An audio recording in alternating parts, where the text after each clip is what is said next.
Can you hear me? Okay, right, let's get started. I'm gonna answer the rest of the questions that I got from a Google form. I hope I can answer the questions that I get from TikTok comment sections, but I don't know if I have time for it today. Today I have my sister in front of me. We're at the coffee shop. The first question, how did you memorize all the vocabularies? I personally think the vocabulary memorizing is the same as the history classes. In history classes, you have to memorize a lot of vocabularies in order to fill up the blanks in the exams, right? How do you memorize those things? I think it really depends on person. For me, I use the red plastic card and hide all the important words with the green pen. And if you put the red plastic card on the green pen, it's going to be hidden. I have to answer it, say out loud. That's how I memorized all the history vocabularies and also English vocabularies. I think it really depends on the person, and also it's exactly same as how you memorize the history words. Yes. All right, let's go to the next question.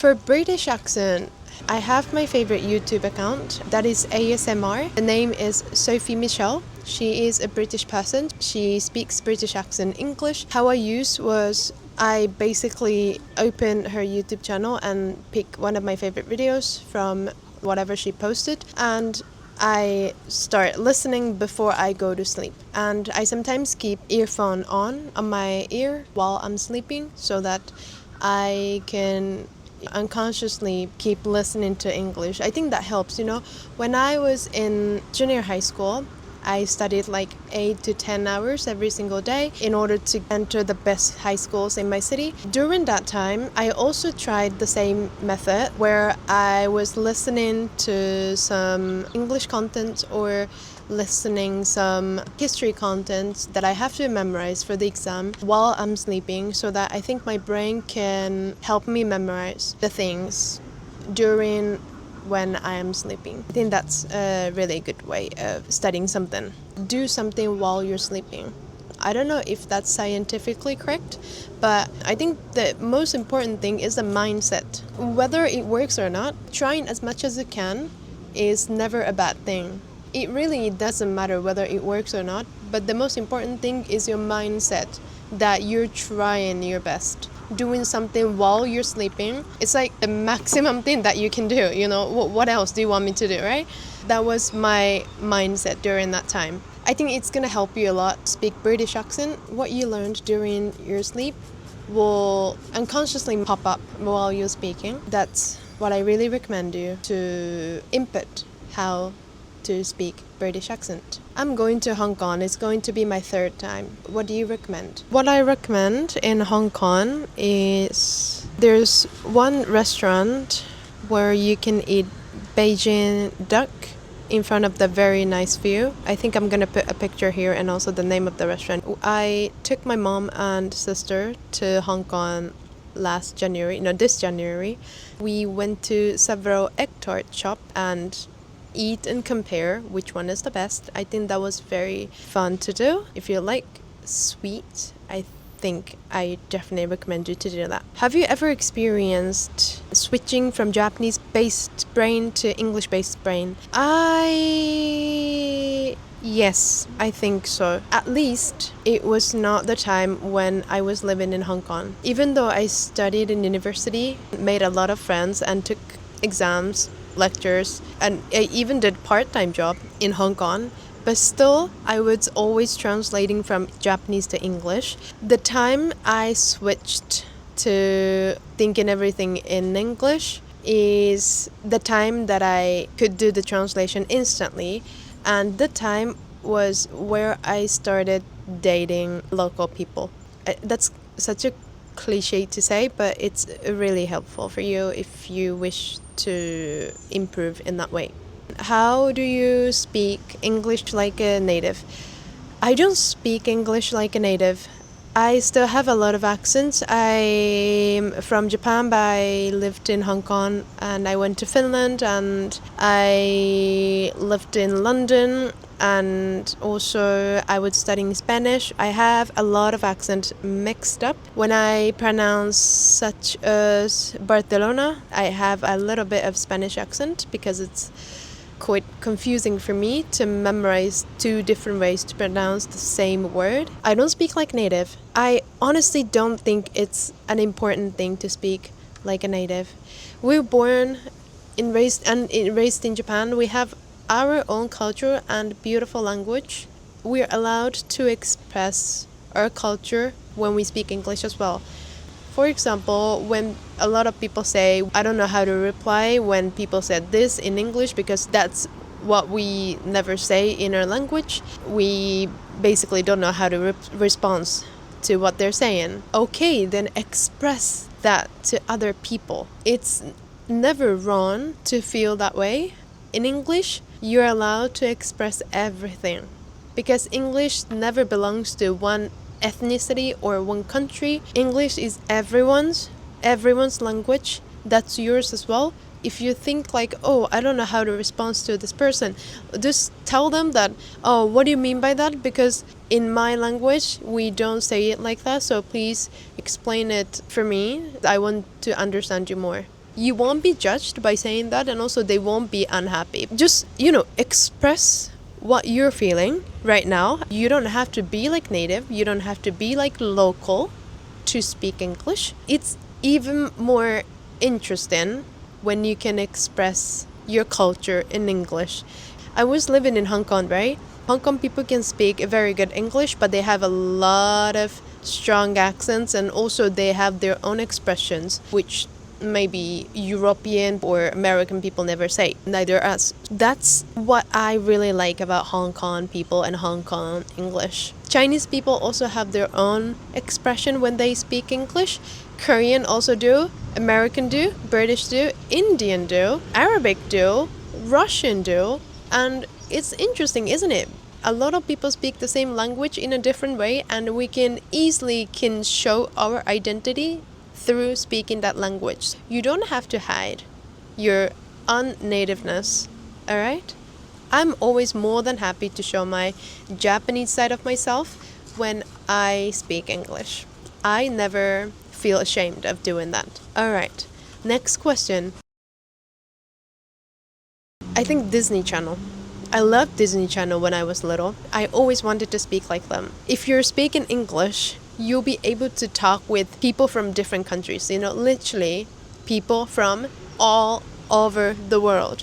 Just imagine yourself, you're in a room and you have 10 people, okay? One is from Egypt, one is from Ukraine, South Africa, one is from Spain, Mongolia, Venezuela. You'll be able to talk and get to know them, share experiences with them. How amazing is that? In Japan, nowadays it's not that hard, but it used to be very difficult to communicate with people from different countries. If you have a different background, you will see the same thing from a different perspective. I think that's beautiful and interesting.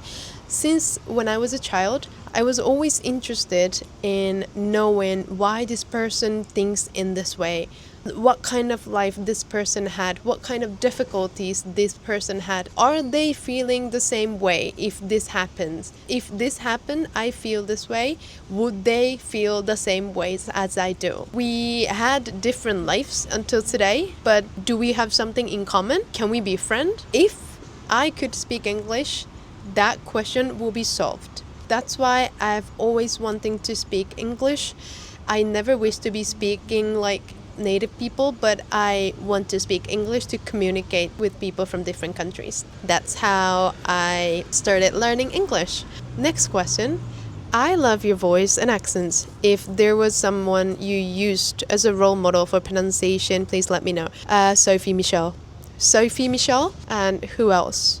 Millie Bobby Brown, Angelina Jolie, who else? I think that's pretty much it. Yeah, next question. Do you watch any YouTube channel for studying English? No, I don't, because I am not in the phase anymore of studying English. I don't watch YouTube to study English anymore, But as I told you earlier, I like Sophie Michelle ASMR YouTube channels. If you want to learn a clear, easy English, I would definitely recommend her channel. Alright, next question. How do you use textbooks like vintage? Sorry, I have never heard of this textbook before. My sister has also never heard of this textbook. Alright. Oh, if you cannot listen to the fast English, would I still have to try it or would I have to give up? I mean, I think you can keep listening to it if you're happy to do it. It's always better to listen to the faster one than the actual daily conversation English, because if your ear got used to the faster one, the daily conversation sounds much slowly and easier for you to understand. When you study English at home, you can do whatever you want. Don't forget that anything that you do will be your power. As long as you study English, your English gets better. There's no such a thing as a bad study or something. I've heard a lot of people are saying like, don't waste your time by doing this. This is such a useless way of studying English. No, just imagine that when you were like 4 or 5 years old, you learned how to ride a bicycle, right? With your parents or without your parents. You started to learn how to do it, and eventually everyone managed to ride a bicycle at the end. As long as you practice, you'll be better. How do you expect yourself to get worse by practicing it? Yeah, seriously. As long as you're doing something, you never get worse. Just do whatever you want, however you want. Do something fun. Do something that you feel is fun. That's all I say. Alright, next question. I have lived abroad, but since I came back to Japan, I don't speak English as much as before, and I feel disappointed. How did you keep your English up? Speak every day? I think as long as you speak English as much as you did when you're living abroad, your English wouldn't be that different from the one you had before. Just keep yourself busy speaking English. You can just talk to yourself. How did you manage to change the meaning when you translate? Without changing the meaning, it's impossible to translate into English. So whenever I see Japanese sentence and when I translate it, I firstly think, what is the core message that this sentence wants to deliver? For example, the sentence is like, なんでそんなに英語がうまいんですか? Something like that, right? First, imagine that what kind of situation does this person talk in. That situation is definitely there are two people. One is asking, one is being asked. And this is probably me and this is you. But now I am you. I am asking Sayaka, どうやったらそんなに英語上手になれるんですか? This person is asking the way of being like her. So that's a how. Imagine the situation and act like the person who is in that situation and just speak. How did you manage to be like that? What kind of study did you do in order to be like this? Or you can just change the meaning a little bit, twist a little bit. You can say, what kind of study did you do to be able to speak like this? Or what do you recommend me to study English? What kind of material do you recommend me?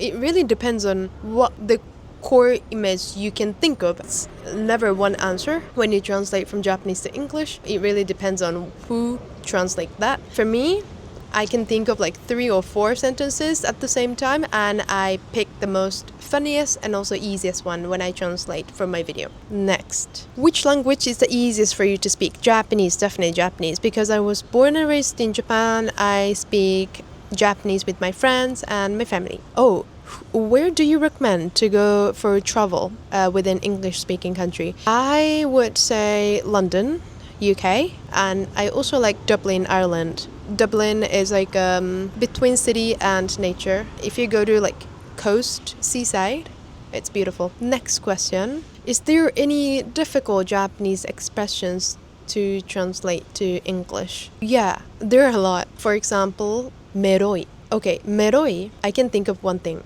which is mommy or daddy. Mommy and daddy means mom and dad, yes. But sometimes, like, it depends on how you say. When you say like, oh, mommy, mamacita, You slay. Nailed it. You're so good. Beautiful. Something like that. This is the word that you compliment someone. That's basically meloi. Women, you can say mommy. And when you say it to men, you can say daddy. That's one of the most difficult words for me to translate into English because it definitely changes the whole meaning. And it's hard for people to understand what I'm talking about. What kind of language would you like to talk apart from English? Currently, I'm studying Chinese, Spanish, and I speak a little bit of Cantonese. I learned French as well in my university. I would choose something apart from them, okay? I would say either Hebrew, Arabic, or Greek. I am interested in history. I always wanted to learn ancient language. A lot of famous philosophers are from ancient Greek times and they spoke Greek. I also like the Egyptian history and archaeology as well, and also the ancient religions. I always want to learn how to speak and how to understand those languages, and I think I will learn somewhere along the way in the future. Okay, this is the last question for today. I've never seen this kind of account before. I love it. How did you came up with this idea? I had a conversation with my sister and we were talking about what kind of content should we do. We were already doing some English content, but we weren't satisfied with what we did before.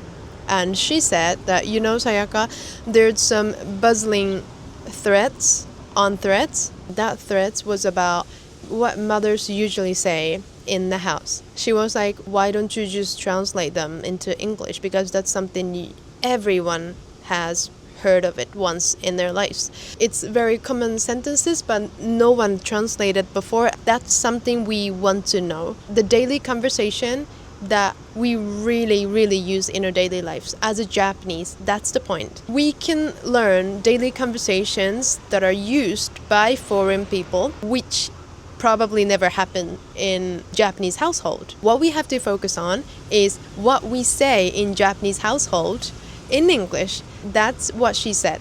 That's what she told me to do. I thought that was a good idea, and I started to translate the mother phrases into English, and that's how we started. All right, thank you so much. This is the end of the video for today. It's been 30 minutes for me. After I edit this video, I think it's going to be like 15 to 20 minutes video. All right, thank you so much for watching, and see you guys in the next video. Bye.